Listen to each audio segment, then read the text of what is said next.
इंद्र का कोप और श्री कृष्ण का गोवर्धन धारण। श्री पराशर जी बोले, हे मैत्रेय, अपने यज्ञ के रुक जाने से इंद्र ने अत्यंत रोषपूर्वक संवर्तक नामक मेघों के दल से इस प्रकार कहा, अरे मेघो, मेरा ये वचन सुनो और मैं जो कुछ कहूं उसे मेरी आज्ञा सुनते ही बिना कुछ सोचे विचारे तुरंत पूरा करो। देखो, अन्य गोपों के सहित दुर्बुद्धि नंद गोप ने कृष्ण की सहायता के बल से अंधा होकर मेरा यज्ञ भंग कर दिया है। अतः जो उनकी परम जीविका और उनके गोपत्व का कारण है, उन गौओं को तुम मेरी आज्ञा से वर्षा और वायु के द्वारा पीड़ित कर दो। मैं भी पर्वत शिखर के समान अत्यंत ऊंचे अपने ऐरावत हाथी पर चढ़कर वायु और जल छोड़ने के समय तुम्हारी सहायता करूंगा। श्री पराशर जी बोले, हे द्विज, इंद्र की ऐसी आज्ञा होने पर गौओं को नष्ट करने के लिए मेघों ने अति प्रचंड वायु और वर्षा छोड़ दी। हे मुने, उस समय एक क्षण में ही मेघों की छोड़ी हुई महान जलधाराओं से पृथ्वी, दिशाएं और आकाश एक रूप हो गए। मेघगण मानो विद्युल्लता रूप दंडाघात से भयभीत होकर महान शब्द से दिशाओं को व्याप्त करते हुए मूसलाधार पानी बरसाने लगे। इस प्रकार मेघों के अहर्निश बरसने से संसार के अंधकार पूर्ण हो जाने पर ऊपर नीचे और सब ओर से समस्त लोक जलमय सा हो गया। वर्षा और वायु के वेग पूर्वक चलते रहने से गवों के कटी, जंघा और ग्रीवा आदि सुन्न हो गए और वे कांपते कांपते अपने प्राण छोड़ने लगीं, अर्थात मूर्छित हो गईं। हे महामुनि, कोई गव्वे तो अपने बछड़ों को अपने नीचे छिपाए खड़ी रहीं और कोई जल के वेग से वत्सहीना हो गईं। वायु से कांपते हुए दिन बदन बछड़े मानो व्याकुल होकर मंद स्वर से कृष्णचंद्र से रक्षा करो ऐसा कहने लगे। हे मैत्रेय, उस समय गोपी और गोपगण के सहित संपूर्ण गोकुल को अत्यंत व्याकुल देखकर श्री हरि ने विचारा, यज्ञ भंग के कारण विरोध मानकर ये सब करतूत इंद्र ही कर रहा है, अतः अब मुझे संपूर्ण व्रज की रक्षा करनी चाहिए। अब मैं धैर्य पूर्वक बड़ी बड़ी शिलाओं से घनीभूत इस पर्वत को उखाड़कर इसे एक बड़े छत्र के समान व्रज के ऊपर धारण करूंगा। श्री पराशर जी बोले, श्री कृष्णचंद्र ने ऐसा विचार कर गोवर्धन पर्वत को उखाड़ लिया और उसे लीला से ही अपने एक हाथ पर उठा लिया। पर्वत को उखाड़ लेने पर शूरनंदन श्री श्याम सुंदर ने गोपों से हंसकर कहा, आओ शीघ्र इस पर्वत के नीचे आ जाओ, मैंने वर्षा से बचने का प्रबंध कर लिया है। यहाँ वायुहीन स्थानों में आकर सुखपूर्वक बैठ जाओ, निर्भय होकर प्रवेश करो, पर्वत के गिरने आदि का भय मत करो। श्री कृष्णचंद्र के ऐसा कहने पर जल की धाराओं से पीड़ित गोप और गोपी अपने बर्तन भांडों को छकड़ों में रखकर गौओं के साथ पर्वत के नीचे चले गए।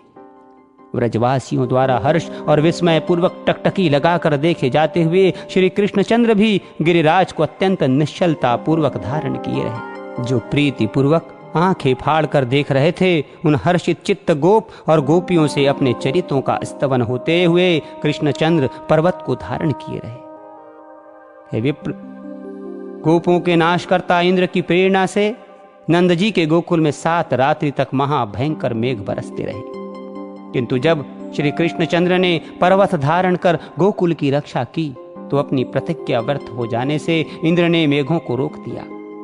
आकाश के मेघहीन हो जाने से इंद्र की प्रतिज्ञा भंग हो जाने पर समस्त गोकुलवासी वहां से निकलकर प्रसन्नता पूर्वक फिर अपने अपने स्थानों पर लौट आए और कृष्णचंद्र ने भी उन व्रजवासियों के विस्मय पूर्वक देखते देखते गिरिराज गोवर्धन को अपने स्थान पर रख दिया।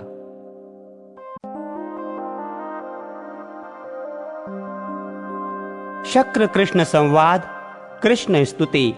श्री पराशर जी बोले, इस प्रकार गोवर्धन पर्वत का धारण और गोकुल की रक्षा हो जाने पर देवराज इंद्र को श्री कृष्णचंद्र का दर्शन करने की इच्छा हुई।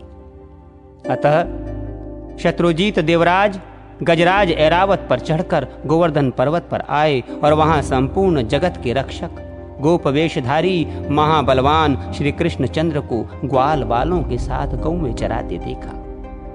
हे द्विज, उन्होंने ये भी देखा कि पक्षी श्रेष्ठ गरुड़ अदृश्य भाव से उनके ऊपर रहकर अपने पंजों से उनकी छाया कर रहे हैं। तब वे ऐरावत से उतर पड़े और एकांत में श्री मधुसूदन की ओर प्रीति पूर्वक दृष्टि फैलाते हुए मुस्कुराकर बोले। इंद्र ने कहा, हे श्री कृष्णचंद्र, मैं जिस लिए आपके पास आया हूं वो सुनिए। हे महाबाहो, आप इसे अन्यथा न समझें। हे अखिलाधार परमेश्वर, आपने पृथ्वी का भार उतारने के लिए ही पृथ्वी पर अवतार लिया है। यज्ञ भंग से विरोध मानकर ही मैंने गोकुल को नष्ट करने के लिए महामेघों को आज्ञा दी थी। उन्हीं ने ये संहार मचाया था, किंतु आपने पर्वत को उखाड़कर गौओं को बचा लिया। हे वीर, आपके इस अद्भुत कर्म से मैं अति प्रसन्न हूं। हे कृष्ण, आपने जो एक हाथ पर गोवर्धन धारण किया है, इससे मैं देवताओं का प्रयोजन आपके द्वारा सिद्ध हुआ ही समझता हूं। गोवंश की रक्षा द्वारा आपसे रक्षित कामधेनु आदि गौओं से प्रेरित होकर मैं आपका विशेष सत्कार करने के लिए यहां आपके पास आया हूं। श्री पराशर जी बोले, तदनंतर इंद्र ने अपने वाहन गजराज ऐरावत का घंटा लिया और उसमें पवित्र जल भरकर उससे कृष्णचंद्र का अभिषेक किया। श्री कृष्णचंद्र का अभिषेक होते समय गौओं ने तुरंत ही अपने स्तनों से टपकते हुए दुग्ध से पृथ्वी को भिगो दिया। इस प्रकार गौओं के कथनानुसार श्री जनार्दन को उपेंद्र पद पर अभिषिक्त कर शचीपति इंद्र ने पुनः प्रीति और विनय पूर्वक कहा, हे महाभाग, ये तो मैंने गौओं का वचन पूरा किया। अब पृथ्वी के भार उतारने की इच्छा से मैं आपसे जो कुछ और निवेदन करता हूं वो भी सुनिए। हे पृथ्वीधर, हे पुरुष सिंह, अर्जुन नामक मेरे अंश ने पृथ्वी पर अवतार लिया है। आप कृपा करके उसकी सर्वदा रक्षा करें। हे मधुसूदन, वो वीर पृथ्वी का भार उतारने में आपका साथ देगा, अतः आप उसकी अपने शरीर के समान ही रक्षा करें। श्री भगवान बोले, भरतवंश में पृथा के पुत्र अर्जुन ने तुम्हारे अंश से अवतार लिया है, ये मैं जानता हूं। मैं जब तक पृथ्वी पर रहूंगा उसकी रक्षा करूंगा। हे शत्रुसूदन देवेंद्र, जब तक महितल पर रहूंगा तब तक अर्जुन को युद्ध में कोई भी न जीत सकेगा। हे देवेंद्र, विशाल भुजाओं वाला कंस नामक दैत्य, अरिष्टासुर, केशी, कुबलियान पीड और नरकासुर आदि अनन्यान्य दैत्यों का नाश करने पर यहाँ महाभारत युद्ध होगा। हे सहस्त्राक्ष, उसी समय पृथ्वी का भार उतरा हुआ समझना। अब तुम प्रसन्नता पूर्वक जाओ। अपने पुत्र अर्जुन के लिए तुम किसी प्रकार की चिंता मत करो। मेरे रहते हुए अर्जुन का कोई भी शत्रु सफल न हो सकेगा। अर्जुन के लिए ही मैं महाभारत के अंत में युधिष्ठिर आदि समस्त पांडवों को अक्षत शरीर से कुंती को सौंप दूंगा। श्री पराशर जी बोले, कृष्णचंद्र के ऐसा कहने पर देवराज इंद्र उनका आलिंगन कर ऐरावत हाथी पर आरूढ़ हो स्वर्ग को चले गए।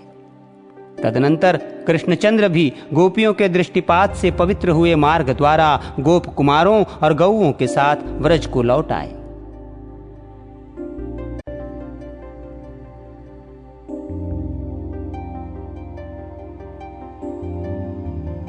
गोपों द्वारा भगवान का प्रभाव वर्णन तथा भगवान का गोपियों के साथ रास क्रीड़ा करना। श्री पराशर जी बोले, इंद्र के चले जाने पर लीला विहारी श्री कृष्णचंद्र को बिना प्रयास ही गोवर्धन पर्वत धारण करते देख गोपगण उनसे प्रीति पूर्वक बोले, हे भगवान, हे महाभाग, आपने गिरिराज को धारण कर हमारी और गौओं की इस महान भय से रक्षा की है। हे तात, कहाँ आपकी अनुपम बाल लीला, कहाँ निंदित गोप जाति और कहाँ ये दिव्य कर्म? ये सब क्या है?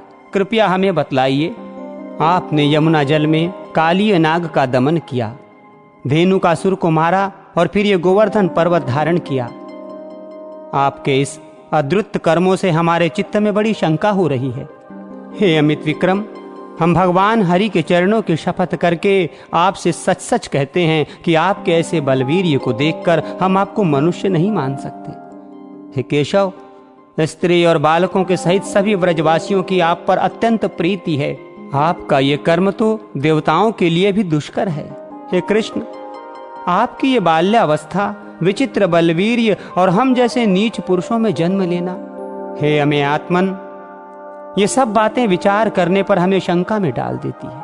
आप देवता हो, दानव हो, यक्ष हो अथवा गंधर्व हो, इन बातों का विचार करने से हमें क्या प्रयोजन है? हमारे तो आप बंधु ही हैं, अतः आपको नमस्कार है। श्री पराशर जी बोले, गोपगण के ऐसा कहने पर महामती कृष्णचंद्र कुछ देर तक चुप रहे और फिर कुछ प्रणय जन्य कोप पूर्वक इस प्रकार कहने लगे। श्री भगवान ने कहा, हे गोपगण, यदि आप लोगों को मेरे संबंध में किसी प्रकार की लज्जा ना हो तो मैं आप लोगों से प्रशंसनीय हूं। इस बात का विचार करने की भी क्या आवश्यकता है? यदि मुझ में आपकी प्रीति है और यदि मैं आपकी प्रशंसा का पात्र हूं तो आप लोग मुझ में बांधव बुद्धि ही करें। मैं न देव हूं, न गंधर्व हूं, न यक्ष हूं, न दानव हूं। मैं तो आपके बांधव रूप से ही उत्पन्न हुआ हूं। आप लोगों को इस विषय में और कुछ विचार न करना चाहिए। श्री पराशर जी बोले, हे महाभाग, श्री हरि के प्रणय को उपयुक्त होकर कहे हुए इन वाक्यों को सुनकर वे समस्त गोपगण चुपचाप वन को चले गए। तब श्री कृष्णचंद्र ने निर्मल आकाश, शरत चंद्र की चंद्रिका और दिशाओं को सुरभित करने वाले विकसित कुमुदिनी तथा वनखंडी को मुखर मधुकरों से मनोहर देखकर गोपियों के साथ रमण करने की इच्छा की। उस समय बलराम जी के बिना ही श्री मुरली मनोहर स्त्रियों को प्रिय लगने वाला अत्यंत मधुर, अस्फुट एवं मृदुल पद ऊंचे और धीमे स्वर से गाने लगे। उनकी उस सुरम्य गीत ध्वनि को सुनकर गोपियां अपने अपने घरों को छोड़कर तत्काल जहां श्री मधुसूदन थे वहां चली आईं। वहां आकर कोई गोपी तो उनके स्वर में स्वर मिलाकर धीरे धीरे गाने लगी और कोई मन ही मन उन्हीं का स्मरण करने लगी। कोई हे कृष्ण ऐसा कहती हुई लज्जावश संकुचित हो गई और कोई प्रेमोन्मादिनी होकर तुरंत उनके पास जा खड़ी हुई। कोई गोपी बाहर आकर गुरुजनों को देखकर अपने घर में ही रहकर आंख मूंदकर तन्मय भाव से श्री गोविंद का ध्यान करने लगी। तथा कोई गोप कुमारी जगत के कारण परब्रह्म स्वरूप श्री कृष्णचंद्र का चिंतन करते करते मूर्छावस्था में प्राणापान के रुक जाने से मुक्त हो गई, क्योंकि भगवत ध्यान के विमल आह्लाद से उसकी समस्त पुण्य राशि क्षीण हो गई और भगवान की अप्राप्ति के महान दुख से उसके समस्त पाप लीन हो गए थे। गोपियों से घिरे हुए रासारंभ रूप रस के लिए उत्कंठित श्री गोविंद ने उस शरत चंद्र सुशोभिता रात्रि को रास करके सम्मानित किया। उस समय भगवान कृष्ण के अन्यत्र चले जाने पर कृष्ण चेष्टा के अधीन हुई गोपियां युथ बनाकर वृंदावन के अंदर विचरने लगी। कृष्ण में निबद्ध चित्त हुई वे व्रजांगनाएं परम इस प्रकार वार्तालाप करने लगी। उनमें से एक गोपी कहती थी, मैं ही कृष्ण हूँ, देखो कैसी सुंदर चाल से चलता हूँ, तनिक मेरी गति तो देखो। दूसरी कहती, कृष्ण तो मैं हूँ, आहा मेरा गाना तो सुनो। कोई अन्य गोपी भुजाएं ठोक कर बोल उठती, अरे दुष्ट काली, मैं कृष्ण हूँ, तनिक ठहर तो जा। ऐसा कहकर वो कृष्ण के सारे चरित्रों का लीला पूर्वक अनुकरण करने लगती। कोई और गोपी कहने लगती, अरे गोपगण, मैंने गोवर्धन धारण कर लिया है, तुम वर्षा से मत डरो, निशंक होकर इसके नीचे आकर बैठ जाओ। कोई दूसरी गोपी कृष्ण लीलाओं का अनुकरण करती हुई बोलने लगती, मैंने धेनु का सुर को मार दिया है, अब यहाँ गौ में स्वच्छंद होकर विचरें। इस प्रकार समस्त गोपियां श्री कृष्णचंद्र की नाना प्रकार की चेष्टाओं में व्यग्र होकर साथ साथ अति सुरम्य वृंदावन के अंदर विचरने लगी।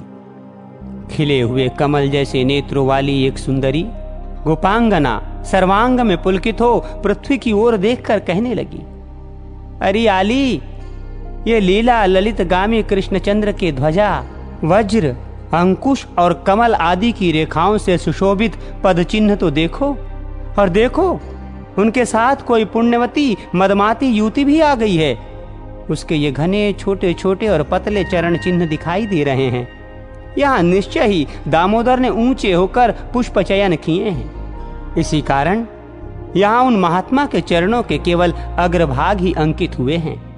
यहाँ बैठकर उन्होंने निश्चय ही किसी बड़भागनी का पुष्पों से श्रृंगार किया है। अवश्य ही उसने अपने पूर्व जन्म में सर्वात्मा श्री विष्णु भगवान की उपासना की होगी। और ये देखो, पुष्प बंधन के सम्मान से गर्विता होकर उसके मान करने पर श्री नंद नंदन उसे छोड़कर इस मार्ग से चले गए हैं। अरे सखियों, देखो यहाँ कोई नितंब भार के कारण मंदगामिनी गोपी कृष्णचंद्र के पीछे पीछे गई है। वो अपने गंतव्य स्थान को तीव्र गति से गई है, इसी से उसके चरण चिन्हों के अग्रभाग कुछ नीचे दिखाई देते हैं। यहाँ वो सखी उनके हाथ में अपना पानी पल्लव देकर चली है। इसी से उसके चरण चिन्ह पराधीन से दिखलाई देते हैं। देखो, यहाँ से उस मंदगामिनी के निराश होकर लौटने के चरण चिन्ह दिख रहे हैं। मालूम होता है उस धूर्त ने उसकी अन्य आंतरिक अभिलाषाओं को पूर्ण किए बिना ही केवल कर स्पर्श करके उसका अपमान किया है। यहाँ कृष्ण ने अवश्य उस गोपी से कहा है, तू यहीं बैठ, मैं शीघ्र ही जाता हूँ। इस वन में रहने वाले राक्षसों को मारकर पुनः तेरे पास लौट आऊंगा। इसलिए यहाँ उनके चरणों के चिन्ह शीघ्र गति कैसे दिखते हैं। यहाँ से कृष्णचंद्र गहन वन में चले गए हैं, इसी से उनके चरण चिन्ह दिखलाई नहीं देते। अब सब लौट चलो, ऐसे स्थान पर चंद्रमा की किरणें नहीं पहुंच सकती। तदनंतर वे गोपियां कृष्ण दर्शन से निराश होकर लौट आईं और यमुना तट पर आकर उनके चरितों को गाने लगी। तब गोपियों ने प्रसन्न मुखारविंद त्रिभुवन रक्षक लीला विहारी श्री कृष्णचंद्र को वहां आते देखा। उस समय कोई गोपी तो श्री गोविंद को आते देखकर अति हर्षित हो केवल कृष्ण कृष्ण कृष्ण इतना ही कहती रह गई और कुछ ना बोल सकी। कोई प्रणय कोपवश अपनी भ्रुभंगी से ललाट सिकोड़कर श्री हरि को देखते हुए अपने नेत्र रूप भ्रमरों द्वारा उसके मुख कमल का मकरंद पान करने लगी। कोई गोपी गोविंद को देख नेत्र मुंद कर उन्हीं के रूप का ध्यान करती हुई योगारूढ़ सी भाषित होने लगी। तब श्री माधव किसी से प्रिय भाषण करके, किसी की ओर भ्रुभंगी से देखकर और किसी का हाथ पकड़कर उन्हें मनाने लगे। फिर उदार चरित श्री हरि ने उन प्रसन्न चित्त गोपियों के साथ रास मंडल बनाकर आदर पूर्वक रमण किया। किंतु उस समय कोई भी गोपी कृष्णचंद्र की सन्निधि को न छोड़ना चाहती थी। इसलिए एक ही स्थान पर स्थिर रहने के कारण रासोचित मंडल न बन सका। तब उन गोपियों में से एक एक का हाथ पकड़कर श्री हरि ने रास मंडल की रचना की।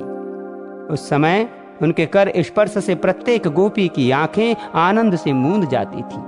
तदनंतर रास क्रीड़ा आरंभ हुई। उसमें गोपियों के चंचल कंकणों की झनकार होने लगी और फिर क्रमशः शरद्वर्णन संबंधी गीत होने लगे। उस समय कृष्णचंद्र चंद्रमा, चंद्रिका और कुमुद वन संबंधी गान करने लगे। किंतु गोपियों ने तो बारंबार केवल कृष्ण नाम का ही गान किया। फिर एक गोपी ने नृत्य करते करते थककर चंचल कंकण की झनकार से युक्त अपनी बाहुलता श्री मधुसूदन के गले में डाल दी। किसी निपुण गोपी ने भगवान के गान की प्रशंसा करने के बहाने भुजा फैलाकर श्री मधुसूदन को आलिंगन करके चूम लिया। श्री हरि की भुजाएं गोपियों के कपोलों का चुंबन पाकर उन कपोलों में पुलकावली रूप धान्य की उत्पत्ति के लिए स्वेद रूप जल के मेघ बन गईं। कृष्णचंद्र जितने उच्च स्वर से रासोचित गान गाते थे, उससे दूने शब्द से गोपियां धन्य कृष्ण की ही ध्वनि लगा रही थीं। भगवान के आगे जाने पर गोपियां उनके पीछे जाती और लौटने पर सामने चलती। इस प्रकार वे अनुलोम और प्रतिलोम गति से श्री हरि का साथ देती थी। श्री मधुसूदन भी गोपियों के साथ इस प्रकार रास क्रीड़ा कर रहे थे कि उनके बिना एक क्षण भी गोपियों को करोड़ों वर्षों के समान बीतता था। वे रास रसिक गोपांगनाएं पति, माता, पिता और भ्राता आदि के रोकने पर भी रात्रि में श्री श्याम सुंदर के साथ विहार करती थी। शत्रुहंता अमेयात्मा श्री मधुसूदन भी अपनी किशोरावस्था का मान करते हुए रात्रि के समय उनके साथ रमण करते थे। वे सर्वव्यापी ईश्वर श्री कृष्णचंद्र गोपियों में, उनके पतियों में तथा समस्त प्राणियों में आत्मस्वरूप से वायु के समान व्याप्त थे। जिस प्रकार आकाश, अग्नि, पृथ्वी, जल, वायु और आत्मा समस्त प्राणियों में व्याप्त है, उसी प्रकार वे भी सब पदार्थों में व्यापक हैं।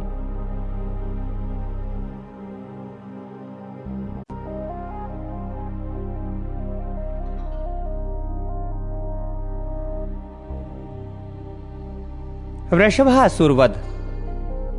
श्री पराशर जी बोले, एक दिन सायंकाल के समय जब श्री कृष्णचंद्र रास क्रीड़ा में आसक्त थे, अरिष्ट नामक एक मदोन्मत्त असुर वृषभ रूप धारण कर सबको भयभीत करता व्रज में आया।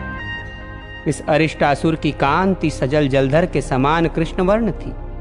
सिंह अत्यंत तीक्ष्ण थे, नेत्र सूर्य के समान तेजस्वी थे और अपने खुरों की चोट से वो मानो पृथ्वी को फाड़े डालता था। वो दांत पीसता हुआ पुनः पुनः अपनी जिह्वा से ओठों को चाट रहा था। उसने क्रोधवश अपनी पूंछ उठा रखी थी तथा उसके स्कंद बंधन कठोर थे। उसके कुकुद, कुहान और शरीर का प्रमाण अत्यंत ऊंचा एवं दुर्लभ था। पृष्ठभाग गोबर और मूत्र से लिथड़ा हुआ था तथा वो समस्त गौओं को भयभीत कर रहा था। उसकी ग्रीवा अत्यंत लंबी और मुख वृक्ष के खोखले के समान अति गंभीर था। वो वृषभ रूपधारी दैत्य गौओं के गर्भों को गिराता हुआ और तपस्वियों को मारता हुआ सदा वन में विचरा करता था। तब उस अति भयानक नेत्रों वाले दैत्य को देखकर गोप और गोपांगनाएं भयभीत होकर कृष्ण कृष्ण पुकारने लगीं। उनका शब्द सुनकर श्री केशव ने घोर सिंहनाद किया और ताली बजाई। उसे सुनते ही वो श्री दामोदर की ओर फिरा। दुरात्मा वृषभासुर आगे को सिंह करके तथा कृष्णचंद्र की कुक्षी में दृष्टि लगाकर उनकी ओर दौड़ा, किंतु महाबली कृष्ण वृषभासुर को अपनी ओर आता देख अवहेलना से लीला पूर्वक मुस्कुराते हुए उस स्थान से विचलित न हुए। निकट आने पर श्री मधुसूदन ने उसे इस प्रकार पकड़ लिया जैसे ग्राह किसी क्षुद्र जीव को पकड़ लेता है, तथा सिंह पकड़ने से अचल हुई उस दैत्य की कोख में घुटने से प्रहार किया। इस प्रकार सिंह पकड़े हुए उस दैत्य का दर्प भंग कर भगवान ने अरिष्टासुर की ग्रीवा को गिले वस्त्र के समान मरोड़ दिया। तदनंतर उसका एक सींग उखाड़कर उसी से उस पर आघात किया, जिससे वो महादैत्य मुख से रक्त वमन करता हुआ मर गया। जंब के मरने पर जैसे देवताओं ने इंद्र की स्तुति की थी, उसी प्रकार अरिष्टासुर के मरने पर गोपगण श्री जनार्दन की प्रशंसा करने लगे।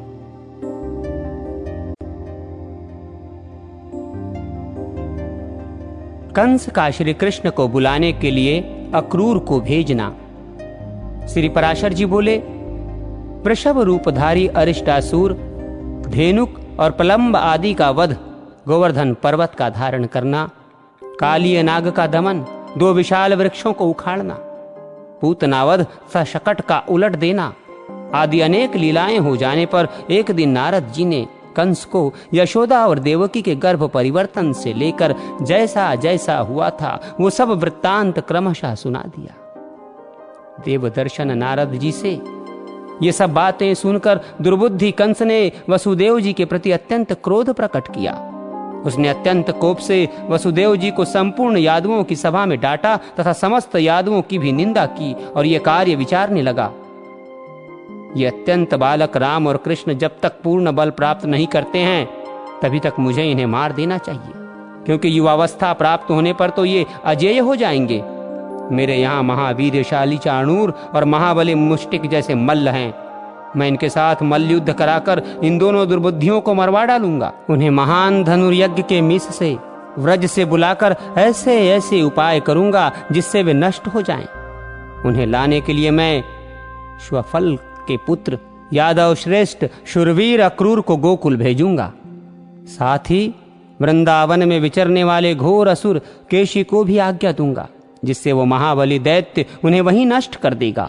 अथवा यदि किसी प्रकार बचकर वे दोनों वसुदेव पुत्र गोप मेरे पास आ भी गए तो उन्हें मेरा कुवलियाड पीड़ हाथी मार डालेगा।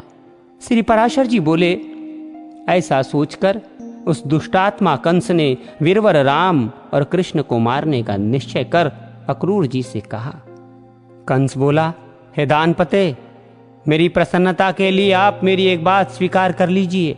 यहाँ से रथ पर चढ़कर आप नंद के गोकुल को जाइए। वहां वसुदेव के विष्णु अंश से उत्पन्न 2 पुत्र हैं। मेरे नाश के लिए उत्पन्न हुए वे दुष्ट बालक वहां पोषित हो रहे हैं। मेरे यहाँ चतुर्दशी को धनुष यज्ञ होने वाला है, अतः आप वहां जाकर उन्हें मल्ल युद्ध के लिए ले आइए। मेरे चाणूर और मुष्टिक नामक मल्ल युग्म युद्ध में अति कुशल हैं। उन धनुर्यज्ञ के दिन उन दोनों के साथ मेरे इन पहलवानों का द्वंद्व युद्ध यहाँ सब लोग देखें। अथवा महावत से प्रेरित हुआ कुवलियाड पीड़ नामक गजराज इन दोनों दुष्ट वसुदेव पुत्र बालकों को नष्ट कर देगा। इस प्रकार उन्हें मारकर मैं दुर्मति वसुदेव, नंदगोप और इस अपने मंदमती पिता उग्रसेन को भी मार डालूंगा। तदनंतर मेरे वध की इच्छा वाले इस समस्त दुष्ट गोपों के संपूर्ण गोधन तथा धन को मैं छीन लूंगा। दानपते, आपके अतिरिक्त ये सभी यादवगण मुझसे द्वेष करते हैं, अतः मैं क्रमशः इन सभी को नष्ट करने का प्रयत्न करूंगा। फिर मैं आपके साथ मिलकर इस यादवहीन राज्य को निर्विघ्नता पूर्वक भोगूंगा। अतः हे वीर, मेरी प्रसन्नता के लिए आप शीघ्र ही जाइए।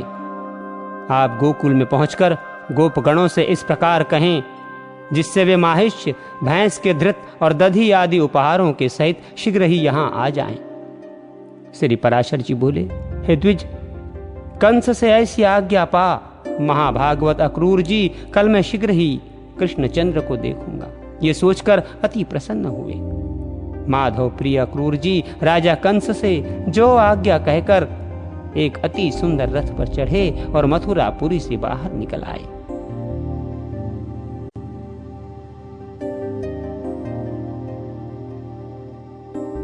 केशिवध।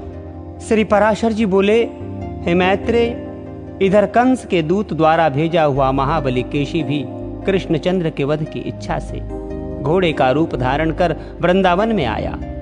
वो अपने खुरों से पृथ्वी तल को खोदता, ग्रीवा के बालों से बादलों को छिन्न भिन्न करता तथा वेग से चंद्रमा और सूर्य के मार्ग को भी पार करता गोपों की ओर दौड़ा। उस अश्वरूप दैत्य के हिनहिनाने के शब्द से भयभीत होकर समस्त गोप और गोपियां श्री गोविंद की शरण में आए। तब उनके त्राही शब्द को सुनकर भगवान कृष्णचंद्र सजल मेघ की गर्जना के समान गंभीर वाणी से बोले, हे गोपालगण, आप लोग केशधारी अश्व से न डरें। आप तो गोप जाति के हैं, फिर इस प्रकार भयभीत होकर आप अपने विरोचित पुरुषार्थ का लोभ क्यों करते हैं? ये अल्पवीर्य, हिनहिनाने से आतंक फैलाने वाला और नाचने वाला दुष्ट अश्व जिस पर राक्षसगण बलपूर्वक चढ़ा करते हैं, आप लोगों का क्या बिगाड़ सकता है? इस प्रकार गोपों को धैर्य बंधाकर वे केशी से कहने लगे, अरे दुष्ट, इधर आ। पिनाकधारी वीरभद्र ने जिस प्रकार पुषा के दांत उखाड़े थे, उसी प्रकार मैं कृष्ण तेरे मुख से सारे दांत गिरा दूंगा। ऐसा कहकर श्री गोविंद उछल कर केशी के सामने आए और वो अश्वरूपधारी दैत्य भी मुंह खोलकर उनकी ओर दौड़ा। तब जनार्दन ने अपनी बाहें फैलाकर उस अश्वरूपधारी दुष्ट दैत्य के मुख में डाल दी। केशी के मुख में घुसी हुई भगवान कृष्ण की बाहों से टकराकर उसके समस्त दांत शुभ्र मेघ खंडों के समान टूटकर बाहर गिर पड़े। हे द्विज, उत्पत्ति के समय से ही उपेक्षा की गई व्याधि जिस प्रकार नाश करने के लिए बढ़ने लगती है, उसी प्रकार केशी के देह में प्रविष्ट हुई कृष्णचंद्र की भुजा बढ़ने लगी। अंत में होठों के फट जाने से वो फेन सहित रुधिर वमन करने लगा और उसकी आंखें स्नायु बंधन के ढीले हो जाने से फूट गई। तब वो मलमूत्र छोड़ता हुआ पृथ्वी पर पैर पटकने लगा। उसका शरीर पसीने से भरकर ठंडा पड़ गया और वो निश्चेष्ट हो गया। इस प्रकार श्री कृष्णचंद्र की भुजा से, जिसके मुख का विशाल रम्भ फैलाया गया है, वो महान असुर मरकर वज्रपात से गिरे हुए वृक्ष के समान दो खंड होकर पृथ्वी पर गिर पड़ा। केशी के शरीर के वे दोनों खंड, दो पांव, आधी पीठ, आधी मूछ तथा एक एक कान, आंख और नासिका रंध्र के सहित सुशोभित हुए। इस प्रकार केशी को मारकर प्रसन्न चित्त ग्वाल बालों से घिरे हुए श्री कृष्णचंद्र बिना आश्रम के स्वस्थ चित्त से हंसते हुए वहीं खड़े रहे। केशी के मारे जाने से विस्मित हुए गोप और गोपियों ने अनुरागवश अत्यंत मनोहर लगने वाले कमल नयन श्री श्याम सुंदर की स्तुति की। विप्र, उसे मरा देख मेघ पटल में छिपे हुए श्री नारद जी हर्षित चित्त से कहने लगे, हे जगन्नाथ, हे अच्युत, आप धन्य हैं, धन्य हैं। आह, आपने देवताओं को दुख देने वाले इस केशी को लीला से ही मार डाला। मैं मनुष्य और अश्व के इस पहले और कहीं न होने वाले युद्ध को देखने के लिए ही अत्यंत उत्कंठित होकर स्वर्ग से यहाँ आया था। हे मधुसूदन, आपने अपने इस अवतारों में जो जो कर्म किए हैं, उनसे मेरा चित्त अत्यंत विस्मित और संतुष्ट हो रहा है। हे कृष्ण, जिस समय यह अश्व अपनी सटाओं को हिलाता और हिंसता हुआ आकाश की ओर देखता था, तो इससे संपूर्ण देवगण और इंद्र भी डर जाते थे। हे जनार्दन, आपने इस दुष्टात्मा केशी को मारा है, इसलिए आप लोक में केशव नाम से विख्यात होंगे। हे केशी निषूदन, आपका कल्याण हो। अब मैं जाता हूँ। परसों कंस के साथ आपका युद्ध होने के समय मैं फिर आऊंगा। हे पृथ्वीधर, अनुगामियों के सहित उग्रसेन के पुत्र कंस के मारे जाने पर आप पृथ्वी का भार उतार देंगे। हे जनार्दन, उस समय मैं अनेक राजाओं के साथ आप आयुष्मान पुरुष के किए हुए अनेक प्रकार के युद्ध देखूंगा। हे गोविंद, अब मैं जाना चाहता हूँ। आपने देवताओं का बहुत बड़ा कार्य किया है, आप सभी कुछ जानते हैं, मैं अधिक क्या कहूँ। आपका मंगल हो, मैं जाता हूँ। तदनंतर नारद जी के चले जाने पर गोपगण से सम्मानित गोपियों के नेत्रों के एकमात्र दृश्य श्री कृष्णचंद्र ने ग्वाल बालों के साथ गोकुल में प्रवेश किया।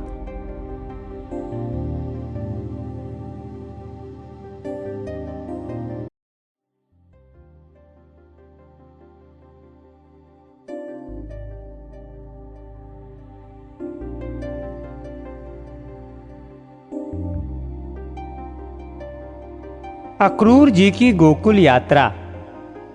श्री पराशर जी बोले, अक्रूर जी भी तुरंत ही मथुरा से निकलकर श्री कृष्ण दर्शन की लालसा से एक शीघ्रगामी रथ द्वारा नंद जी के गोकुल को चले। अक्रूर जी सोचने लगे, आज मुझ जैसा बड़भागी और कोई नहीं है, क्योंकि अपने अंशों से अवतीर्ण चक्रधारी श्री विष्णु भगवान का मुख मैं अपने नेत्रों से देख सकूंगा। आज मेरा जन्म सफल हो गया। आज की रात्रि अवश्य सुंदर प्रभात वाली थी, जिससे कि मैं आज खिले हुए कमल के समान नेत्र वाले श्री विष्णु भगवान के मुख का दर्शन करूंगा। प्रभु का जो संकल्पमय मुखारविंद स्मरण मात्र से पुरुषों के पापों को दूर कर देता है, आज मैं विष्णु भगवान के उसी कमल नयन मुख को देखूंगा, जिससे संपूर्ण वेद और वेदांगों की उत्पत्ति हुई है। आज मैं संपूर्ण तेजस्वियों के परम आश्रय उसी भगवत मुखारविंद का दर्शन करूंगा। समस्त पुरुषों के द्वारा यज्ञों में जिन अखिल विश्व के आधारभूत पुरुषोत्तम का यज्ञ पुरुष रूप से यजन पूजन किया जाता है, आज मैं उन्हीं जगतपति का दर्शन करूंगा, जिनका 100 यज्ञों से यजन करके इंद्र ने देवराज पदवी प्राप्त की है। आज मैं उन्हीं अनादि और अनंत केशव का दर्शन करूंगा, जिनके स्वरूप को ब्रह्मा, इंद्र, रुद्र, अश्विनी कुमार, वसुगण, आदित्य और मरुद्गण आदि कोई भी नहीं जानते। आज वे ही हरि मेरे नेत्रों के विषय होंगे, जो सर्वात्मा, सर्वज्ञ, सर्वस्वरूप और सब भूतों में अवस्थित हैं, तथा जो अनचित्य, अव्यय और सर्वव्यापक हैं। अहो, आज स्वयं वे ही मेरे साथ बात करेंगे, जिन अजन्मा ने मत्स्य, कूर्म, वराह, हयग्रीव और नरसिंह आदि रूप धारण कर जगत की रक्षा की है। आज वे ही मुझसे वार्तालाप करेंगे। इस समय उन अव्ययात्मा जगत पुरुष ने अपने मन में सोचा हुआ कार्य करने के लिए अपनी ही इच्छा से मनुष्य देह धारण किया है। जो अनंत शेष जी अपने मस्तक पर रखी हुई पृथ्वी को धारण करते हैं, संसार के हित के लिए अवतीर्ण हुए, वे ही आज मुझसे अक्रूर कहकर बोलेंगे, जिनके इस पिता, पुत्र, सुहृदय, भ्राता, माता और बंधु रूपणी माया को पार करने में संसार सर्वथा असमर्थ है। उन मायापति को बारंबार नमस्कार है, जिनमें हृदय को लगा देने से पुरुष इस योग माया रूप विस्तृत अविद्या को पार कर जाता है। उन विद्या स्वरूप श्री हरि को नमस्कार है, जिन्हें याज्ञिक लोग यज्ञ पुरुष, सात्वत यादव अथवा भगवदत्त गण, वासुदेव और वेदांत वेत्ता विष्णु कहते हैं। उन्हें बार बार नमस्कार है। जिस सत्य से ये सदसद्रूप जगत उस जगदाधार विधाता में ही स्थित है, उस सत्य बल में ही वे प्रभु मुझ पर प्रसन्न हो, जिनके स्मरण मात्र से पुरुष सर्वथा कल्याण पात्र हो जाता है। मैं सर्वदा उन अजन्मा हरि की शरण में प्राप्त होता हूँ। श्री पराशर जी बोले, हे मैत्रेय, भक्ति विनम्र चित्त अक्रूर जी इस प्रकार श्री विष्णु भगवान का चिंतन करते कुछ सूर्य रहते ही गोकुल में पहुंच गए। वहां पहुंचने पर पहले उन्होंने खिले हुए नीलकमल की सी कांति वाले श्री कृष्णचंद्र को गौओं के दोहन स्थान में बछड़ों के बीच विराजमान देखा, जिनके नेत्र खिले हुए कमल के समान थे। वक्षः स्थल में श्रीवत्स चिन्ह सुशोभित था, भुजाएं लंबी लंबी थीं, वक्षः स्थल विशाल और ऊंचा था तथा नासिका उन्नत थी, जो सविलास हासयुक्त मनोहर मुखारविंद से सुशोभित थे तथा उन्नत और रक्त नख युक्त चरणों से पृथ्वी पर विराजमान थे। जो 2 पीतांबर धारण किए थे वन्य पुष्पों से विभूषित थे तथा जिनका श्वेत कमल के आभूषणों से युक्त श्याम शरीर सचंद्र नीलाचल के समान सुशोभित था। हे द्विज, श्री व्रजचंद्र के पीछे उन्होंने हंस, कुंद और चंद्रमा के समान गौर्य वर्ण नीलांबरधारी यदुनंदन श्री बलभद्र जी को देखा। विशाल भुजदंड, उन्नत स्कंध और विकसित मुखारविंद श्री बलभद्र जी मेघमाला से घिरे हुए दूसरे कैलाश पर्वत के समान जान पड़ते थे। हे मुने, उन दोनों बालकों को देखकर महामती अक्रूर जी का मुखकमल प्रफुल्लित हो गया तथा उनके सर्वांग में पुलकावली छा गई और वे मन ही मन कहने लगे, इन दो रूपों में जो ये भगवान वासुदेव का अंश स्थित है वही परधाम है और वही परम पद है। इन जगत विधाता के दर्शन पाकर आज मेरे नेत्र युगल तो सफल हो गए, किंतु क्या अब भगवत कृपा से इनका अंग संग पाकर मेरा शरीर भी कृतकृत्य हो सकेगा? जिनकी अंगुली के स्पर्श मात्र से संपूर्ण पापों से मुक्त हुए पुरुष निर्दोष सिद्धि कैवल्य मोक्ष प्राप्त कर लेते हैं, क्या वे अनंत मूर्ति श्रीमान हरि मेरी पीठ पर अपना कर कमल रखेंगे? जिन्होंने अग्नि, विद्युत और सूर्य की किरण माला के समान अपने उग्र चक्र का प्रहार कर दैत्यपति की सेना को नष्ट करते हुए असुर सुंदरियों की आंखों के अंजन धो डाले थे, जिनको एक जलबिंदु प्रदान करने से राजा बलि ने पृथ्वी तल में अति मनोज्ञ भोग और एक मनवंतर तक देवत्व लाभ पूर्वक शत्रुविहीन इंद्रपद प्राप्त किया था, वे ही विष्णु भगवान मुझे निर्दोष को भी कंस के संसर्ग से दोषी ठहराकर क्या मेरी अवज्ञा कर देंगे? मेरे ऐसे साधु जन बहिष्कृत पुरुष के जन्म को धिक्कार है। अथवा संसार में ऐसी कौन वस्तु है जो उन ज्ञान स्वरूप शुद्ध सत्वराशि दोषहीन नित्य प्रकाश और समस्त भूतों के हृदय स्थित प्रभु को विदित न हो? अतः मैं उन ईश्वरों के ईश्वर आदि मध्य और अंतरहित पुरुषोत्तम भगवान विष्णु के अंशावतार श्री कृष्ण चंद्र के पास भक्ति विनम्र चित्त से जाता हूं। मुझे पूर्ण आशा है वे मेरी कभी अवज्ञा न करेंगे।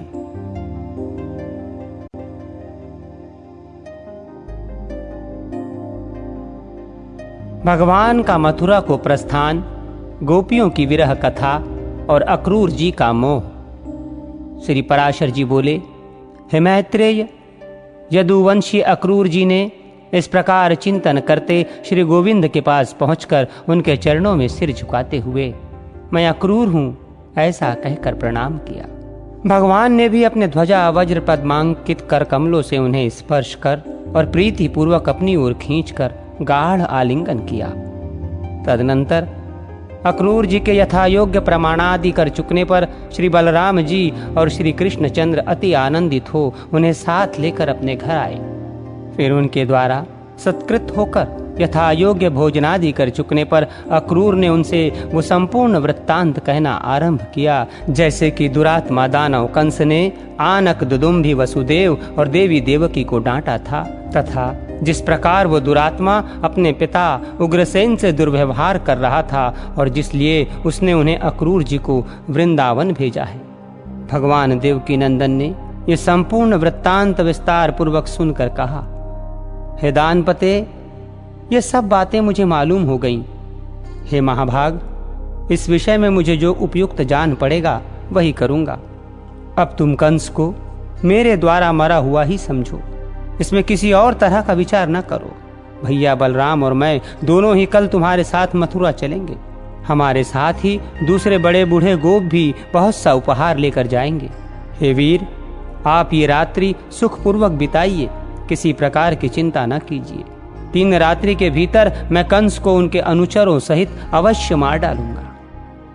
श्री पराशर जी बोले, तदनंतर अक्रूर जी, श्री कृष्णचंद्र और बलराम जी संपूर्ण गोपों को कंस की आज्ञा सुना नंद गोप के घर सो गए। दूसरे दिन निर्मल प्रभात काल होते ही महातेजस्वी राम और कृष्ण को अक्रूर के साथ मथुरा चलने की तैयारी करते देख, जिनकी भुजाओं के कंकण ढीले हो गए हैं, वे गोपियां नेत्रों में आंसू भरकर तथा दुखार्त होकर दीर्घ निश्वास छोड़ती हुई परस्पर कहने लगी, अब मथुरापुरी जाकर श्री कृष्णचंद्र फिर गोकुल में क्यों आने लगे, क्योंकि वहां तो ये अपने कानों से नगर नारियों के मधुर आलाप रूप मधु का ही पान करेंगी। नगर की विदग्ध वनिताओं के विलास युक्त वचनों के रसपान में आसक्त होकर फिर इनका चित्त गमारी गोपियों की ओर क्यों जाने लगा? आज निर्दयी दुरात्मा विधाता ने समस्त ब्रज के सारभूत सर्वस्वरूप रूप श्री हरि को हरकर हम गोप नारियों पर घोर आघात किया है। नगर की नारियों में भावपूर्ण मुस्कानमयी बोली, विलास ललित गति और कटाक्ष पूर्ण चितवन के स्वभाव से ही अधिकता होती है। उनके विलास बंधनों से बंधकर ये ग्राम में हरि फिर किस युक्ति से तुम्हारे हमारे पास आवेगा? देखो देखो, क्रूर एवं निर्दयी अक्रूर के बहकाने में आकर ये कृष्णचंद्र रथ पर चढ़े हुए मथुरा जा रहे हैं। ये निशंस अक्रूर क्या अनुरागी जनों के हृदय का भाव तनिक भी नहीं जानता, जो ये इस प्रकार हमारे नयनानंद वर्धन नंद नंदन को अन्यत्र लिए जा रहा है? देखो, ये अत्यंत निष्ठुर गोविंद राम के साथ रथ पर चढ़कर जा रहे हैं। अरे, इन्हें रोकने में शीघ्रता करो। इस पर गुरुजनों के सामने ऐसा करने में असमर्थता प्रकट करने वाली किसी गोपी को लक्ष्य करके उसने फिर कहा, अरे तू क्या कह रही है कि अपने गुरुजनों के सामने हम ऐसा नहीं कर सकती? भला विरहाग्नि से भस्मीभूत हुई हम लोगों का गुरुजन क्या करेंगे? देखो, ये नंदगोप आदि गोपगण भी उन्हीं के साथ जाने की तैयारी कर रहे हैं। इनमें से भी कोई गोविंद को लौटाने का प्रयत्न नहीं करता। आज की रात्रि मथुरा वासिनी स्त्रियों के लिए सुंदर प्रभात वाली हुई है, क्योंकि आज उनके नयन भृंग भी अच्युत के मुखारविंद का मकरंद पान करेंगे। जो लोग इधर से बिना रोक टोक श्री कृष्णचंद्र का अनुगमन कर रहे हैं वे धन्य हैं, क्योंकि वे उनका दर्शन करते हुए अपने रोमांच युक्त शरीर का वहन करेंगे। आज श्री गोविंद के अंग प्रत्यंगों को देखकर मथुरा वासियों के नेत्रों को अत्यंत महोत्सव होगा। आज न जाने उन भाग्यशालिनियों में ऐसा कौन शुभ स्वप्न देखा है जो वे कांतिमय विशाल नयनों वाली मथुरापुरी की स्त्रियां स्वच्छंदता पूर्वक श्री अधोक्षज को निहारेंगी। अहो, निष्ठुर विधाता ने गोपियों को महानिधि दिखलाकर आज उनके नेत्र निकाल लिए। देखो, हमारे प्रति श्री हरि के अनुराग में शिथिलता आ जाने से हमारे हाथों में कंकण भी तुरंत ही ढीले पड़ गए हैं। भला हम जैसी दुखिनी अबलाओं पर किसे दया ना आवेगी? परंतु देखो, ये क्रूर हृदय अक्रूर तो बड़ी शीघ्रता से घोड़ों को हाँक रहा है। देखो, ये कृष्णचंद्र के रथ की धूली दिखलाई दे रही है, किंतु हाँ, अब तो श्रीहरि इतनी दूर चले गए कि वो धूली भी नहीं दिखती। श्री पराशर जी बोले, इस प्रकार गोपियों के अति अनुराग सहित देखते देखते श्री कृष्णचंद्र ने बलराम जी के सहित ब्रजभूमि को त्याग दिया। तब वे राम, कृष्ण और अक्रूर शीघ्रगामी घोड़ों वाले रथ से चलते चलते मध्याह्न के समय यमुना तट पर आ गए। वहां पहुंचने पर अक्रूर ने श्री कृष्णचंद्र से कहा, जब तक मैं यमुना जल में मध्याह्न कालीन उपासना से निवृत्त होऊं तब तक आप दोनों यहीं विराजें। श्री पराशर जी बोले, हे विप्र, तब भगवान के बहुत अच्छा कहने पर महामती अक्रूर जी यमुना जल में घुसकर स्नान और आचमन आदि के अनंतर परम ब्रह्म का ध्यान करने लगे। उस समय उन्होंने देखा कि बलभद्र जी सहस्र फणोवली से सुशोभित हैं। उनका शरीर कुंदमालाओं के समान शुभ्र वर्ण है तथा नेत्र प्रफुल्ल कमलदल के समान विशाल हैं। वे वासुकी और रंभ आदि महासर्पों से घिरकर उनसे प्रशंसित हो रहे हैं तथा अत्यंत सुगंधित वनमालाओं से विभूषित हैं। वे 2 श्याम वस्त्र धारण किए, सुंदर कर्णभूषण पहने तथा मनोहर कुंडली गंडुली मारे जल के भीतर विराजमान हैं। उनकी गोद में उन्होंने आनंदमय कमल भूषण श्री कृष्णचंद्र को देखा, जो मेघ के समान श्याम वर्ण, कुछ लाल लाल विशाल नयनों वाले, चतुर्भुज, मनोहर अंगोपांगों वाले तथा शंख चक्रादि आयुधों से सुशोभित हैं, जो पीतांबर पहने हुए हैं और विचित्र वनमाला से विभूषित हैं तथा उनके कारण इंद्रधनुष और विद्युन्न माला मंडित सजल मेघ के समान जान पड़ते हैं तथा जिनके वक्ष स्थल में श्रीवत्स चिन्ह और कानों में दैवीप्यमान मकराकृत कुंडल विराजमान है। अक्रूर जी ने यह भी देखा कि सनकादि मुनिजन और निष्पाप सिद्ध तथा योगी जन उस जल में ही स्थित होकर नासिकाग्र दृष्टि से उस श्री कृष्णचंद्र का ही चिंतन कर रहे हैं। इस प्रकार वहां राम और कृष्ण को पहचान कर अक्रूर जी बड़े ही विस्मित हुए और सोचने लगे कि ये यहाँ इतनी शीघ्रता से रथ से कैसे आ गए। जब उन्होंने कुछ कहना चाहा तो भगवान ने उनकी वाणी रोक दी। तब वे जल से निकलकर रथ के पास आए और देखा कि वहां भी राम और कृष्ण दोनों ही मनुष्य शरीर से पूर्ववत रथ पर बैठे हुए। तदनंतर उन्होंने जल में घुसकर उन्हें फिर गंधर्व, सिद्ध, मुनि और नागादिकों से स्तुति किए जाते हुए देखा।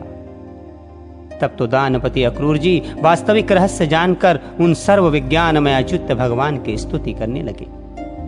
अक्रूर जी बोले, जो सन्मात्र स्वरूप, अचिंत्य महिम, सर्वव्यापक तथा कार्य रूप से अनेक और कारण रूप से एक रूप हैं, उन परमात्मा को नमस्कार है, नमस्कार है। हे अचिंतनीय प्रभो, आप सर्वरूप एवं हवि स्वरूप परमेश्वर को नमस्कार है। आप बुद्धि से अतीत और प्रकृति से परे हैं, आपको बारंबार नमस्कार है। आप भूत स्वरूप, इंद्रिय स्वरूप और प्रधान स्वरूप हैं तथा आप ही जीवात्मा और परमात्मा हैं। इस प्रकार आप अकेले ही 5 प्रकार से स्थित हैं। हे सर्व, हे सर्वात्मन, हे शराशरमयी ईश्वर, आप प्रसन्न होइए। एक आप ही ब्रह्म, विष्णु और शिव आदि कल्पनाओं से वर्णन किए जाते हैं। हे परमेश्वर, आपके स्वरूप, प्रयोजन और नाम आदि सभी अवर्चनीय हैं। मैं आपको नमस्कार करता हूँ। हे नाथ, जहाँ नाम और जाति आदि कल्पनाओं का सर्वथा अभाव है, आप वही नित्य अविकारी और अजन्मा पर ब्रह्म हैं, क्योंकि कल्पना के बिना किसी भी पदार्थ का ज्ञान नहीं होता। इसलिए आपका कृष्ण, अच्युत, अनंत और विष्णु आदि नामों से स्तवन किया जाता है।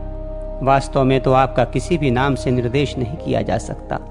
हे अज, जिन्हें देवता आदि कल्पनामय पदार्थों से अनंत विश्व की उत्पत्ति हुई है, वे समस्त पदार्थ आप ही हैं तथा आप ही विकारहीन आत्म वस्तु हैं, अतः आप विश्वरूप हैं। हे प्रभो, इन संपूर्ण पदार्थों में आपसे भिन्न और कुछ भी नहीं है। आप ही ब्रह्मा, महादेव, अर्यमा, विधाता, धाता, इंद्र, वायु, अग्नि, वरुण, कुबेर और यम हैं। इस प्रकार एक आप ही भिन्न भिन्न कार्य वाले अपनी शक्तियों के भेद से इस संपूर्ण जगत की रक्षा कर रहे हैं। हे विश्वेश, सूर्य की किरण रूप होकर आप ही वृष्टि द्वारा विश्व की रचना करते हैं। अतः ये गुणमय प्रपंच आप ही का रूप है। सतपद ओम तत्सत, इस रूप से जिसका वाचक है वो ओम अक्षर आपका परम स्वरूप है। आपके उस ज्ञानात्मा सदसत्व स्वरूप को नमस्कार है। हे प्रभो, वासुदेव, संकर्षण, प्रद्युम्न और अनिरुद्ध स्वरूप आपको बारंबार नमस्कार है। भगवान का मथुरा प्रवेश, रजक वध तथा माली पर कृपा। श्री पराशर जी बोले, यदुकुलोत्पन्न अक्रूर जी ने श्री विष्णु भगवान का जल के भीतर इस प्रकार स्तवन कर उन सर्वेश्वर का मनः कल्पित धूप, दीप और पुष्पादि से पूजन किया। उन्होंने अपने मन को अन्य विषयों से हटाकर उन्हीं में लगा दिया और चिरकाल तक उन ब्रह्मभूत में ही समाहित भाव से स्थित रहकर फिर समाधि से विरत हो गए। तदनंतर महामती अक्रूर जी अपने को कृतकृत्य सा मानते हुए यमुना जल से निकलकर फिर रथ के पास चले आए। वहां आकर उन्होंने आश्चर्य युक्त नेत्रों से राम और कृष्ण को पूर्ववत रथ में बैठे देखा। उस समय श्री कृष्णचंद्र ने अक्रूर जी से कहा। श्री कृष्ण जी बोले, अक्रूर जी, आपने अवश्य ही यमुना जल में कोई आश्चर्यजनक बात देखी है, क्योंकि आपके नेत्र आश्चर्यचकित दिख पड़ते हैं। अक्रूर जी बोले, हे अच्युत, मैंने यमुना जल में जो आश्चर्य देखा है उसे मैं इस समय भी आपके सामने मूर्तिमान दिख रहा हूं। हे कृष्ण, ये महान आश्चर्यमय जगत जिस महात्मा का स्वरूप है, उन्हीं परम आश्चर्य स्वरूप आपके साथ मेरा समागम हुआ है। हे मधुसूदन, अब उस आश्चर्य के विषय में और अधिक कहने से लाभ ही क्या है। चलो, हमें शीघ्र ही मथुरा पहुंचना है। मुझे कंस से बहुत भय लगता है। दूसरे के दिए हुए अन्न से जीने वाले पुरुषों के जीवन को धिक्कार है। ऐसा कहकर अक्रूर जी ने वायु के समान वेग वाले घोड़ों को हाका और सायंकाल के समय मथुरापुरी में पहुंच गए। मथुरापुरी को देखकर अक्रूर ने राम और कृष्ण से कहा, हे वीरवरो, अब मैं अकेला ही रथ से जाऊंगा, आप दोनों पैदल चले आवें। मथुरा में पहुंचकर आप वसुदेव जी के घर जाएं, क्योंकि आपके कारण ही उन वृद्ध वसुदेव जी का कंस सर्वदा निरादर करता रहता है। श्री पराशर जी बोले, ऐसा कह अक्रूर जी मथुरापुरी में चले गए। उनके पीछे राम और कृष्ण भी नगर में प्रवेश कर राजमार्ग पर आए। वहां के नर नारियों से आनंद पूर्वक देखे जाते हुए वे दोनों वीर मतवाले तरुण हाथियों के समान लीला पूर्वक जा रहे थे। मार्ग में उन्होंने एक वस्त्र रंगने वाले रजक को घूमते देख उससे रंग बिरंगे सुंदर वस्त्र मांगे। वो रजक कंस का था और राजा के मुहलगा होने के कारण बड़ा घमंडी हो गया था। अतः राम और कृष्ण के वस्त्र मांगने पर उसने विस्मित होकर उनसे बड़े जोरों के साथ अनेक दुर्वाक्य कहे। तब श्री कृष्ण ने क्रुद्ध होकर अपने करतल के प्रहार से उस दुष्ट रजक का सिर पृथ्वी पर गिरा दिया। इस प्रकार उसे मारकर राम और कृष्ण ने उसके वस्त्र छीन लिए तथा क्रमशः नील और पीत वस्त्र धारण कर वे प्रसन्न चित्त से माली के घर गए। हे मैत्रेय, उन्हें देखते ही उस माली के नेत्र आनंद से खिल गए और वह आश्चर्यचकित होकर सोचने लगा कि ये किसके पुत्र हैं और कहां से आए हैं। पीले और नीले वस्त्र धारण किए उन अति मनोहर बालकों को देखकर उसने समझा मानो दो देवगण ही पृथ्वी तल पर पधारे हैं। जब उन विकसित मुख कमल नयन बालकों ने उससे पुष्प मांगे तो उसने अपने दोनों हाथ पृथ्वी पर टेक कर सिर से भूमि को स्पर्श किया। फिर उस माली ने कहा, हे नाथ, आप लोग बड़े ही कृपालु हैं जो मेरे घर पधारे। मैं धन्य हूं क्योंकि आज मैं आपका पूजन कर सकूंगा। तदनंतर उसने देखिए ये बहुत सुंदर हैं, ये बहुत सुंदर हैं, इस प्रकार प्रसन्न मुख से लुभा लुभा कर उन्हें इच्छा अनुसार पुष्प दिए। उसने इन दोनों पुष्प श्रेष्ठों को पुनः पुनः प्रणाम कर अति निर्मल और सुगंधित मनोहर पुष्प दिए। तब कृष्णचंद्र ने भी प्रसन्न होकर उस माली को ये वर दिया, हे भद्रे, मेरे आश्रित रहने वाली लक्ष्मी तुझे कभी ना छोड़ेगी। हे सौम्य, तेरे बल और धन का ह्रास कभी ना होगा और जब तक दिन सूर्य की सत्ता रहेगी तब तक तेरी संतान का उच्छेद न होगा। तू भी यावत जीवन नाना प्रकार के भोग भोगता हुआ अंत में मेरी कृपा से मेरा स्मरण करने के कारण दिव्य लोक को प्राप्त होगा। हे भद्र, तेरा मन सर्वदा धर्म परायण रहेगा तथा तेरे वंश में जन्म लेने वालों की आयु दीर्घ होगी। हे महाभाग, जब तक सूर्य रहेगा तब तक तेरे वंश में उत्पन्न हुआ कोई भी व्यक्ति उपसर्ग, आकस्मिक रोग आदि दोषों को प्राप्त न होगा। श्री पराशर जी बोले, हे मुनिश्रेष्ठ, ऐसा कहकर श्री कृष्णचंद्र बलभद्र जी के सहित मालाकार से पूजित हो उसके घर से चल दिए।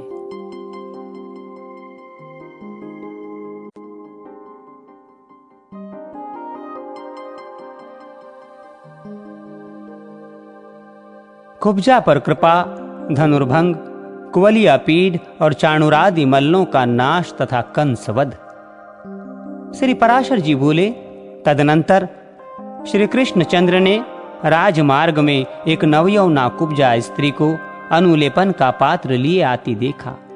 तब कृष्ण ने उससे विलासपूर्वक कहा, आई कमल लोचने, तू सच बता, ये अनुलेपन किस लिए लिए जा रही है। भगवान कृष्ण के कामुक पुरुष की भांति इस प्रकार पूछने पर अनुरागिणी कुब्जा ने उनके दर्शन से हठात आकृष्ट चित्त हो अति ललित भाव से इस प्रकार कहा, हे कांत, क्या आप मुझे नहीं जानते? मैं अनेक व्रता नाम से विख्यात हूं। राजा कंस ने मुझे अनुलेपन कार्य में नियुक्त किया है। राजा कंस को मेरे अतिरिक्त और किसी का पीसा हुआ उबटन पसंद नहीं है, अतः मैं उनकी अत्यंत कृपा पात्री हूं। श्री कृष्ण जी बोले, हे सुमुखी, ये सुंदर सुगंधमय अनुलेपन तो राजा के ही योग्य हैं। हमारे शरीर के योग्य भी तो कोई अनुलेपन हो तो दो। श्री पराशर जी बोले, ये सुनकर कुब्जा ने कहा, लीजिए, और फिर उन दोनों को आदर पूर्वक उनके शरीर योग्य चंदनादि दिए।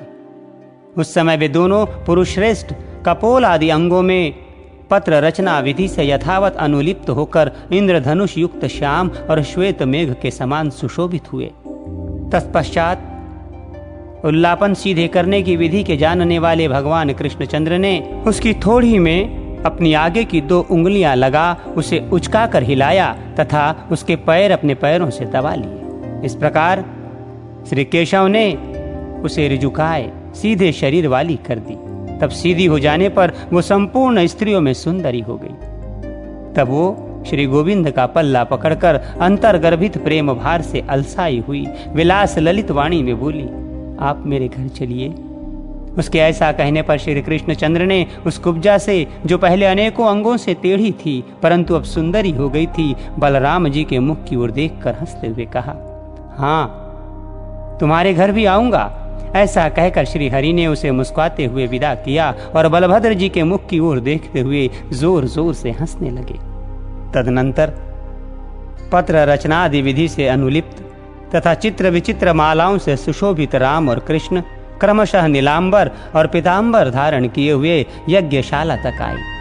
वहां पहुंचकर उन्होंने यज्ञ रक्षकों से उस यज्ञ के उपदेश स्वरूप धनुष के विषय में पूछा और उनके बतलाने पर श्री कृष्णचंद्र ने उसे सहसा उठाकर प्रतंचा डोरी चढ़ा दी। उस पर बलपूर्वक प्रतंचा चढ़ाते हुए वो धनुष टूट गया। उस समय उसने ऐसा घोर शब्द किया कि उससे संपूर्ण मथुरापुरी गूंज उठी। तब धनुष टूट जाने पर उसके रक्षकों ने उन पर आक्रमण किया।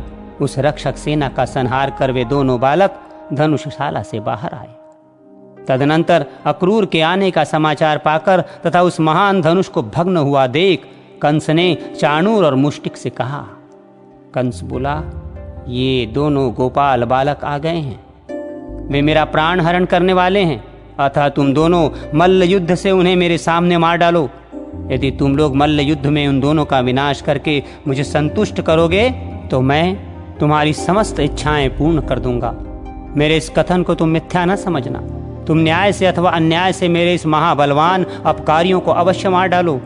उनके मारे जाने पर यह सारा राज्य हमारा और तुम दोनों का सामान्य होगा।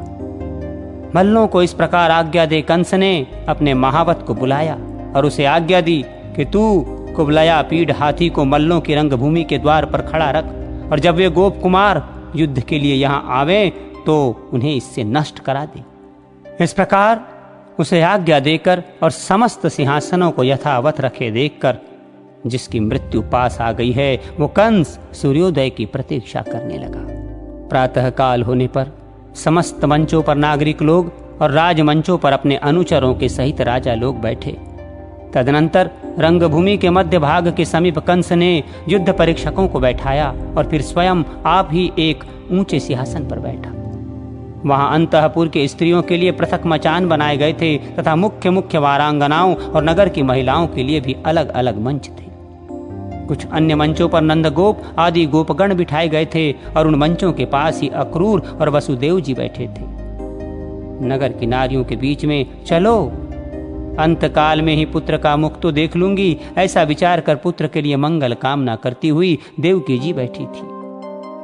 तदनंतर जिस समय तूर्य आदि के बजने तथा चाणूर के अत्यंत उछलने और मुष्टिक के ताल ठोकने पर दर्शकगण हाहाकार कर रहे थे, गोप वेशधारी वीर बालक बलभद्र और कृष्ण कुछ हंसते हुए रंगभूमि के द्वार पर आए। वहां आते ही महावत की प्रेरणा से कुवलियापीड नामक हाथी उन दोनों गोप कुमारों को मारने के लिए बड़े वेग से दौड़ा। हे द्विश्रेष्ठ, उस समय रंगभूमि में महान हाहाकार मच गया तथा बलदेव जी ने अपने अनुज कृष्ण की ओर देखकर कहा, हे महाभाग, इस हाथी को शत्रु ने ही प्रेरित किया है, अतः इसे मार डालना चाहिए। हे द्विज, ज्येष्ठ भ्राता बलराम जी के ऐसा कहने पर शत्रुसूदन श्री श्याम सुंदर ने बड़े जोर से सिंहनाद किया। फिर केशनिशूदन भगवान श्री कृष्ण ने बल में ऐरावत के समान उस महाबली हाथी के सुंड अपने हाथ से पकड़कर उसे घुमाया।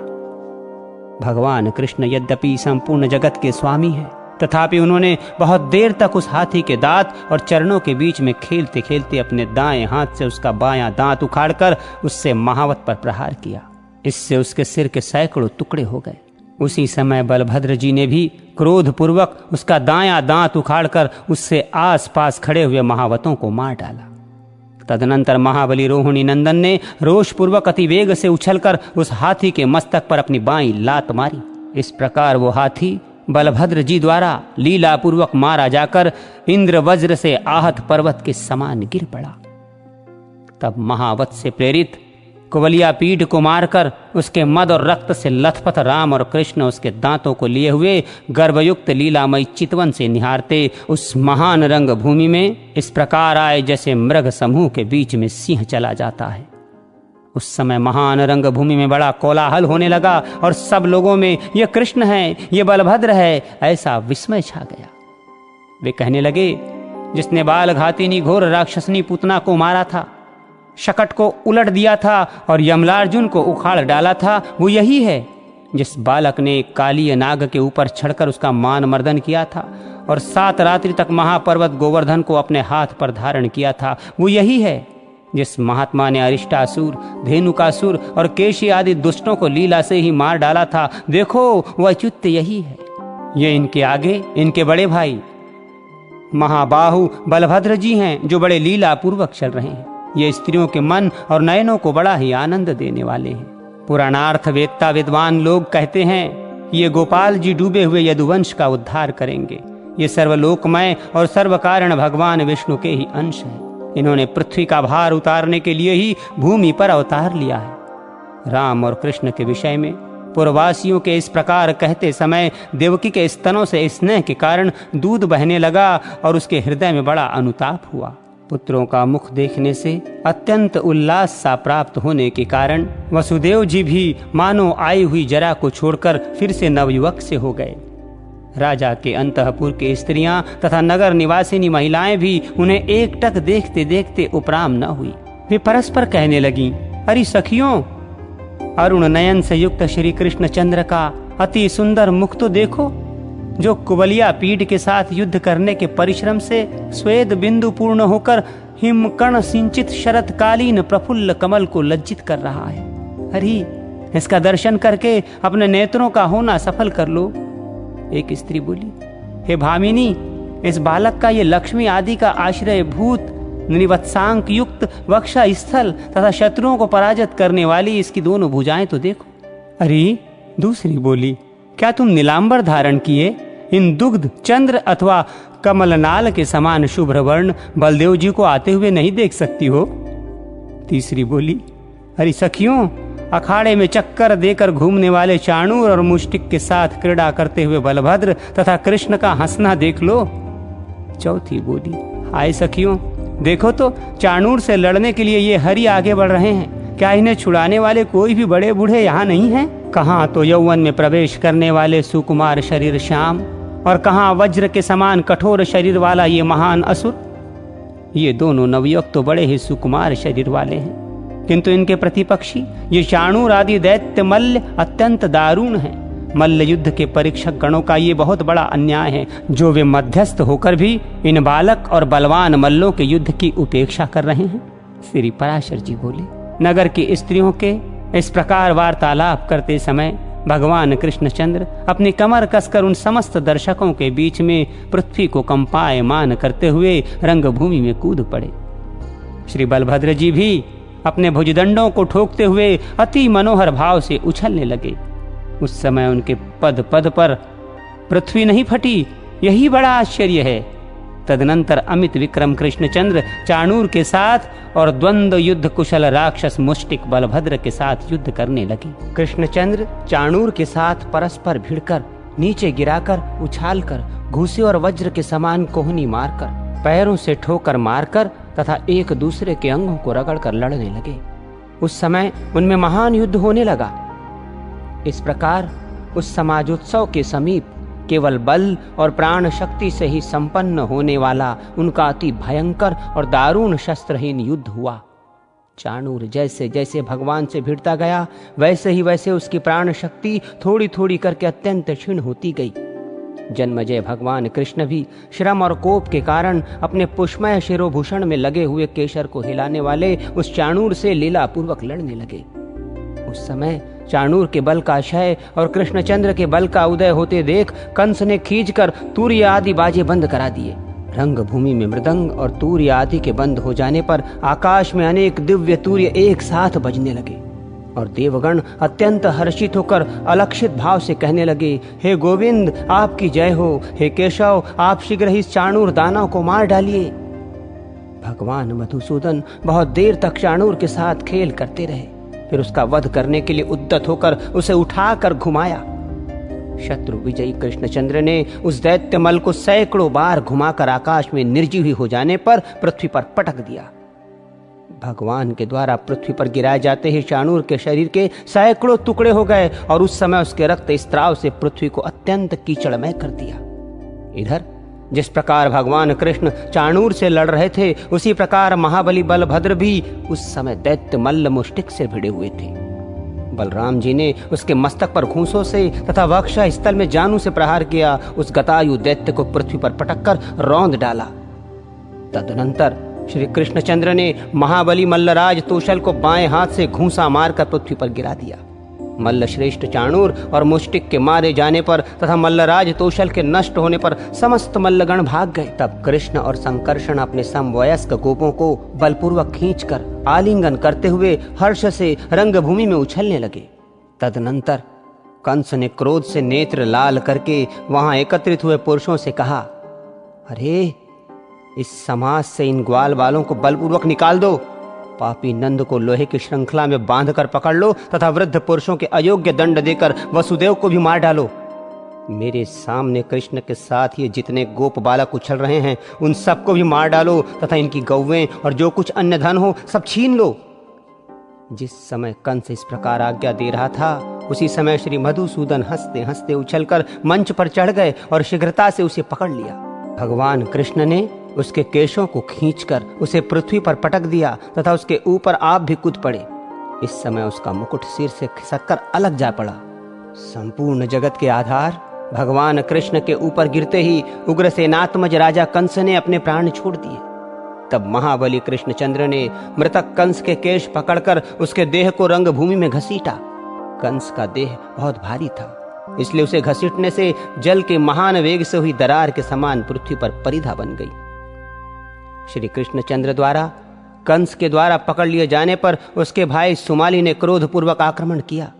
उसे बलराम जी ने लीला से ही मार डाला। इस प्रकार मथुरापति कंस को कृष्णचंद्र द्वारा अवज्ञापूर्वक मरा हुआ देखकर रंगभूमि में उपस्थित संपूर्ण जनता हाहाकार करने लगी। उसी समय महाबाहु कृष्णचंद्र बलदेव जी सहित वसुदेव और देवकी के चरण पकड़ लिए।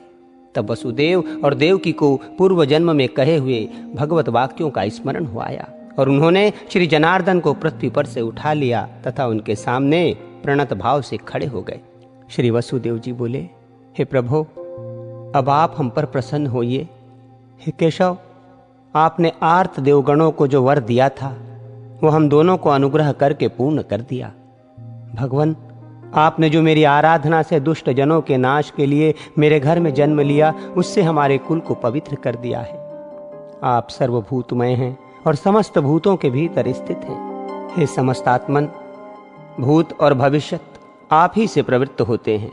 हे अंचित्य, हे सर्वदेवमय, हे अच्युत, समस्त यज्ञों से आप ही का यजन किया जाता है तथा हे परमेश्वर, आप ही यज्ञ करने वालों के यष्टा और यज्ञ स्वरूप हैं।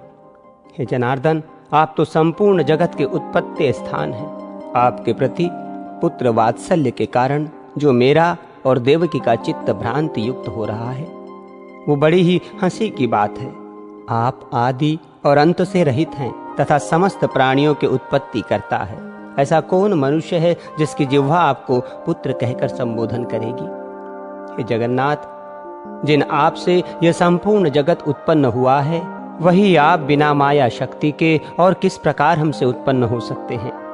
जिसमें संपूर्ण स्थावर जंगम जगत स्थित है वो प्रभु कुक्षी कोख और गोद में शयन करने वाला मनुष्य कैसे हो सकता है? हे परमेश्वर, वही आप हम पर प्रसन्न होइए और अपने अंशावतार से विश्व की रक्षा कीजिए। आप मेरे पुत्र नहीं हैं। हे ईश, ब्रह्मा से लेकर वृक्षादि पर्यंत ये संपूर्ण जगत आप ही से उत्पन्न हुआ है। फिर हे पुरुषोत्तम, आप हमें क्यों मोहित कर रहे हैं? हे निर्भय, आप मेरे पुत्र हैं। इस माया से मोहित होकर मैंने कंस से अत्यंत भय माना था और उस शत्रु से भय से ही मैं आपको गोकुल ले गया था। हे ईश, आप वहीं रहकर इतने बड़े हुए हैं, इसलिए अब आप में मेरी ममता नहीं रही है। अब तक मैंने आपके ऐसे अनेक कर्म देखे हैं जो रुद्र, मरुदुण, हर्षवनी कुमार और इंद्र के लिए भी साध्य नहीं है। अब मेरा मोह दूर हो गया है। हेश, मैंने निश्चय पूर्वक जान लिया है कि आप साक्षात श्री विष्णु भगवान ही जगत के उपकार के लिए प्रकट हुए हैं।